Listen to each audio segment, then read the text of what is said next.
Hello friends, इस topic में बेहद महत्वपूर्ण टॉपिक पर बात करेंगे साथियों कि अगर आप कोई ज़मीन खरीद रहे हैं, बेच रहे हैं तो कृपया इन बड़े फ्रॉडों से सावधान हो जाइए, क्योंकि आपकी ज़मीन भी जाएगी और पैसा भी। और ज़मीन बेच रहे हैं तो ज़मीन चली जाएगी और पैसा मिलेगा नहीं आपका। तो क्या फ्रॉड हो रहे हैं, मैंने तमाम सारे आपके लिए खोज के रखे हैं।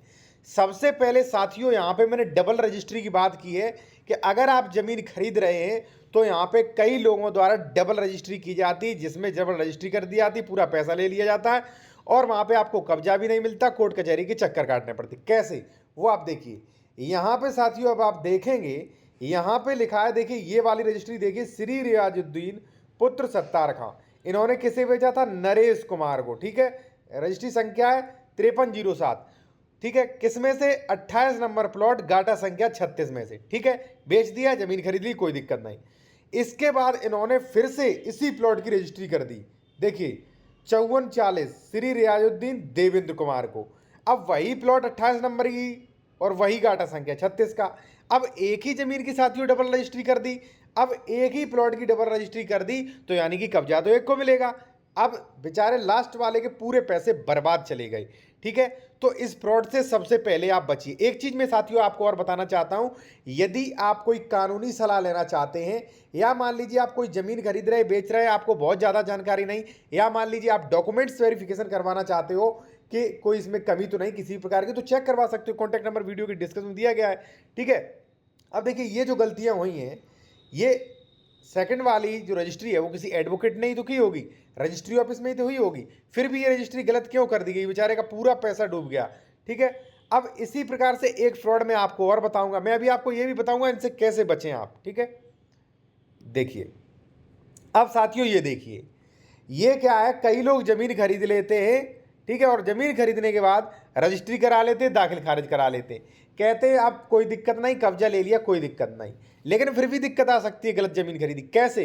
अब देखिए साथियों, यहाँ पे आनंद बनाम इंतजार निरस्त किया जाता है। आदेश अमल दरामद खतौनी से इस आशय से किया जाता है कि विक्रेता द्वारा अपने अंश से अधिक विक्रय किया, इसके पश्चात कोई स्वामित्व विक्रेता है शेष नहीं बचता। ठीक है, ये दाखिल खारिज का आदेश कैंसिल हो गया। ठीक है, अब दूसरा वाला देखिए, अमित बनाम इंतजार सहखातेदार इंतजार मुश्ताक शून्य अंश होने के कारण निरस्त किया जाता है। यानी कि सीधी सीधी दो रजिस्ट्रियां भाई जो है, दो रजिस्ट्रियां निरस्त हो गई।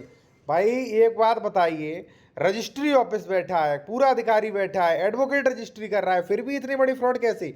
अब मैं आपको बता दूं ये फ्रॉड कैसे हुआ। देखिए ये क्या हुआ, ये अंश से अधिक विक्रय हो गया। ठीक है, उन्होंने कैलकुलेशन किया नहीं। ठीक है, अब उसके बाद जब उन्होंने दाखिल खारिज के लिए अप्लाई किया तो अप्लाई कई कंडीशन में हो भी जाता है, होने के बाद ये खारिज होता है। और कई कंडीशन में जब आप दाखिल खारिज के लिए अप्लाई करते हो तो तहसीलदार कोर्ट जो होता है वो आदेश देता है कि भाई इसका स्वामित्व ही नहीं बच रहा है, मैं कैसे दाखिल खारिज कर दूं, मैं ये पत्रावली निरस्त करता हूं। ठीक है, और ये निरस्त कर देते। आप खुद देख लीजिए। ठीक है, इसमें कोई ऐसा नहीं कि मैंने अलग से बनाया हो। ठीक है, लेकिन मैंने हार्ड एंड वाइज इसलिए कर दी, किसी की कमी जनता के सामने आए, मान लीजिए सब लोगों के सामने, सही नहीं रहता है। ठीक है, तो देखिए साथियों, इस प्रकार से आपके साथ भी फ्रॉड हो सकता है। ठीक है, पूरे पैसे आपके चले जाएंगे, पूरे पैसे। फिर 420 का मुकदमा करने से क्या होता है? अब देखिए सबसे बड़ा फ्रॉड एक और हुआ है, क्या कि साथियों देखिए यहां पे देखिए, एक जमीन 1999 में खरीदी गई थी। ठीक है, 1999, और वो रजिस्ट्री कैंसिल कब हुई? 2024 में, और पूरी जमीन सरकार को चली गई। अब आप कहोगे ये क्या नया वो है? ठीक है, तो वो भी मैं आपको बता दूं। एक चीज मैं आपसे फिर कहूंगा, यदि आप कोई कानूनी सलाह लेना चाहते हैं साथियों, या आप कोई डॉक्यूमेंट्स जमीन खरीद रहे हैं, डॉक्यूमेंट्स वेरिफिकेशन करवाना है कि जमीन कोई विवादित वगैरह तो नहीं, तो आप करवा सकते हैं। कॉन्टैक्ट नंबर वीडियो की डिस्क्रिप्शन में दिया गया है। साथियों यहाँ पे देखिए, ग्राम सरौसा, परगना लखनऊ, तहसील बक्सी का तालाब, जनपद खतौनी, वर्ष 1422 1429, नामांतरण आदेश 30/6/2020 निरस्त करते हुए उक्त भूमि जो है राज्य सरकार में लाए जाने की आख्या सेवा प्रेषित है। आदेश अंकलन हो।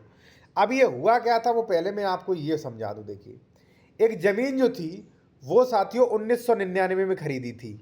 ठीक है, 1999 में खरीद ली थी। फिर उसकी रजिस्ट्री हुई 2013 में।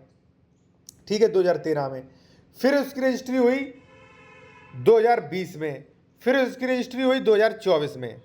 इतने लोगों के पास जमीन जाने के बाद, क्योंकि वो पहले से ही शून्य थी, अभी मैं बताऊंगा क्यों, गड़बड़ी क्या हुई इसमें। तो 2024 में ये आदेश हुआ। देखिए पहले 13 में इसका दाखिल खारिज नहीं कराया गया, डायरेक्ट 20 में दाखिल खारिज कराया था ये आदेश, ठीक है। अब 2024 में किसी ने शिकायत कर दी तो इसने आदेश दिया है कि भाई नामांतरण आदेश 2020 का खारिज करेगी, ये जमीन जो है वो राज्य सरकार में आप डालिए, राज्य सरकार में नियत कर दीजिए, ये जमीन राज्य सरकार की हो गई।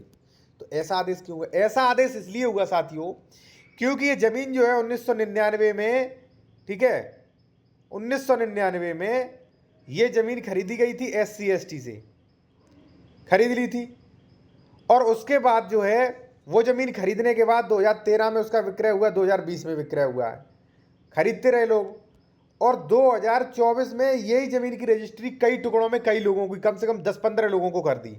अब ये जमीन राज्य सरकार में नियत हो गई, तो नुकसान ये हुआ इसमें सेक्शन 98 का उल्लंघन कर दिया। आप SC/ST की जमीन खरीदते हो तो प्रॉपर्टी डीलर नहीं कहते कि नहीं आवासीय जमीन है, इसमें कोई भी मान लीजिए वो कराने की जरूरत नहीं है, कोई भी आप परमिशन लेने की जरूरत नहीं है। जब आप वकील के पास जाते हैं तो वकील भी लालच के चक्कर में, रजिस्ट्री के लालच के चक्कर में आपसे कह देते नहीं कोई भी दिक्कत नहीं है, जो तो आवासीय है, इस पर ये नियम लागू नहीं होते, इस पर परमिशन लेने की जरूरत नहीं। बिल्कुल गलत, आपके साथ बहुत बड़ी धोखाधड़ी होने वाली है साथियों, ठीक है। क्योंकि चाहे आप आवासीय का स्टाम्प पे कर दीजिए, चाहे कुछ भी कर दीजिए, वहाँ पे मिस्टेक तो मिस्टेक रहती है। तो भाई ऐसे एडवोकेट्स की बात मत मानिए, क्योंकि एडवोकेट्स जहाँ आप जाते हैं वो प्रॉपर्टी डीलर के सारे जाने हुए होते हैं, तो वो चाहते हैं कि भाई अगर मैंने मना कर दिया तो प्रॉपर्टी डीलर का प्लॉट नहीं बेचेगा, हमारी बेचेगा, ठीक है ना। तो भाई ऐसे फ्रॉड से आप सावधान रहें। SC/ST की जमीन खरीद रहे हैं तो वो भी आप सावधान रहें, और कोई भी लीगल एडवाइस लेनी है तो आप संपर्क कर सकते हैं भाई, इसके लिए मैंने सुविधा आपके लिए की है, ठीक है। लेकिन आप जो है व्हाट्सएप पे मैसेज करें, कॉल बुक कराने के बाद फीस पे करने के बाद बात होगी, ठीक है। अब साथियों मैं आपको बता दूं कि आप जमीन खरीद रहे हो तो भाई धोखाधड़ी फ्रॉड से कैसे बचे, ठीक है ना। देखिए कोई नहीं बताता है, लेकिन भाई ये होना चाहिए। अब देखिए registry transfer property transfer act section 3 है, वो ये कहता है कि जब आप जमीन खरीदते हो तो आप सारी की सारी चीज़ें खुद चेक करिए, नहीं की तो आपकी जिम्मेदारी होगी, ठीक है। इसी प्रकार से जो रजिस्ट्री मैनुअल है वो भी कहता है, इसी प्रकार से रजिस्ट्री विभाग जो ऑफिशियल साइट है वो भी कहती है कि भाई आप खुद जमीन चेक करिए, ठीक है ना। नहीं चेक की तो आपकी जिम्मेदारी होगी, फिर आप करिए जाके, लड़िए जाके कोर्ट कचहरी, ठीक है। तो भाई वही मैं बता रहा हूँ कि अगर आप कोई ज़मीन परचेज करने जा रहे हैं तो आप लेखपाल या प्रॉपर्टी डीलर या मान लीजिए जो भी वहाँ के संबंधित अधिकारी होते उनसे आप राय मत लीजिए, ठीक है ना। क्योंकि वो प्रॉपर्टी डीलर को डायरेक्ट इनडायरेक्ट जानते हैं, और वो खुद के काम के लिए भाई, क्योंकि मान लीजिए आप रजिस्ट्री नहीं कराएंगे, उन्होंने गलती बता दी, इसलिए ये धोखाधड़ी हो रही। बाकी मैंने ये तीनों रजिस्ट्रियाँ चारों रजिस्ट्रियाँ बताई, यही फ्रॉड नहीं है, मेरे सामने तमाम फ्रॉड आते हैं साथियों। जैसे मान लीजिए मेरे पास 10 लोग डॉक्यूमेंट्स चेक कराने के लिए भेजते हैं, तो उनमें से 6 डॉक्यूमेंट्स जो है वो कहीं ना कहीं पूरी कानूनी प्रक्रियाओं को पूरा नहीं करते, ठीक है। अब साथियों मैं आपको बताने वाला हूँ कि ज़मीन खरीदते समय क्या क्या आपको चेक करना चाहिए, ठीक है। साथियों पहले ज़मीन पर केस तो नहीं चल रहा है, रजिस्ट्री में जो है विक्रेता ने कितना खरीदा था, कितना बेचा है, विक्रेता ने ज़मीन की रजिस्ट्री कर दी और कितनी बाकी है, विक्रेता ने डबल रजिस्ट्री वाला फ्रॉड विक्रेता के साथ तो नहीं हुआ है। कई बार ऐसा हो जाता है कि विक्रेता ने गलत ज़मीन खरीद ली, फिर वो आपको रजिस्ट्री करने के चक्कर में रहता है, ठीक है। प्लॉट नंबर मिलान करें, और उसने उस प्लॉट की रजिस्ट्री तो नहीं कर दी, ये भी चेक करें। और प्लॉट ज़मीन का रेवेन्यू नक्शा 143 का आदेश नहीं, भौतिक कब्जा सत्यापन, ठीक है। फिर आप देखें SC/ST की ज़मीन तो नहीं है, और SC/ST की ज़मीन है तो खरीद सकते हैं, लेकिन उसमें कुछ रिस्ट्रिक्शंस हैं, अलग कानून है थोड़ा, ठीक है।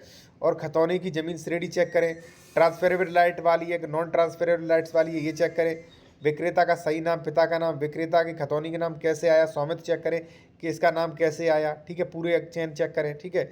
और विक्रेता का कुल क्षेत्रफल, विक्रेता का कुल अंश में से कितनी ज़मीन बाकी है, और अगर पैतृक ज़मीन नहीं है तो ट्रांसफ़र का जरिया क्या है, खतौनी पर दिए हुए सभी आदेश, और खतौनी बंधक लोन संबंधी सभी आदेश, और ETC एक्सेट्रा, ठीक है। क्योंकि भाई और भी मैं कुछ चीज़ें भूल गया हूँ, ठीक है, तो वो भी आप चेक करवा सकते हैं मेरे द्वारा। और साथियों आकार पत्र 41-45 भी आप चेक कर सकते हैं, ठीक है जी। अब बाकी आपको कोई कानूनी सलाह लेनी है या डॉक्यूमेंट चेक करवाने तो आप डोंट वरी करवा सकते हो, कोई दिक्कत नहीं। आप व्हाट्सएप नंबर जो है हमारा, कॉन्टैक्ट नंबर जो है वीडियो के डिस्क्रिप्शन में दिया गया है।